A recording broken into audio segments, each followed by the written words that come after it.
So let's say you've been in an accident or you've been injured and you're dealing directly with the insurance company. They've made an offer to settle the case.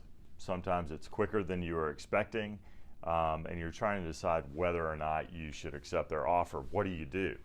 Well, first, understand that that person that you're dealing with from the insurance company, it's probably either an adjuster or maybe even a lawyer for the insurance company.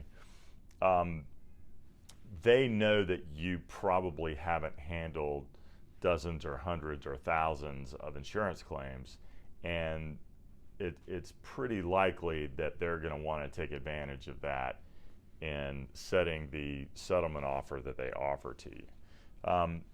Something else that you need to be aware of is a lot of times the insurance company wants to quickly get you to settle, and that's usually a permanent decision, by the way. They're going to want a release, which is going to end any possibility of you going back to get more compensation from them.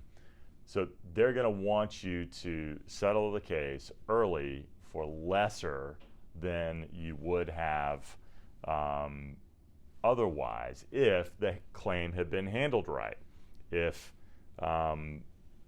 all of the categories of damages to which you might be entitled under your state law are accounted for, your medical treatment needs to be done, or need to have some idea of what future medical treatment you might need. And if you settle too early before you're done treating, well, you could have a bunch of other medical bills out there that they should pay for, but now they don't have to pay for it because you've gone ahead and settled.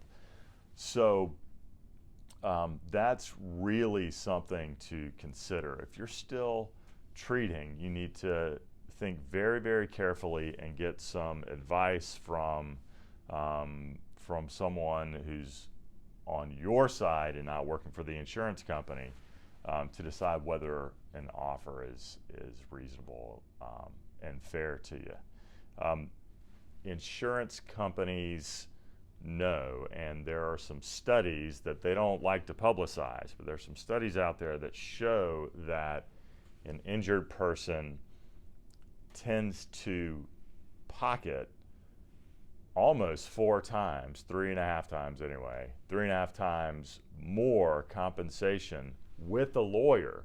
That's even after paying for attorney fees. They end up with 3.5 times more on average than if they handle the claim themselves. And that just proves the point. That illustrates that people who are handling claims on their own oftentimes get far less, even at the end of the day, even after the attorney fees are paid. They get far less than they would if they had an experienced attorney on their side. So be very, very careful about dealing with the insurance companies directly. They know what they're doing.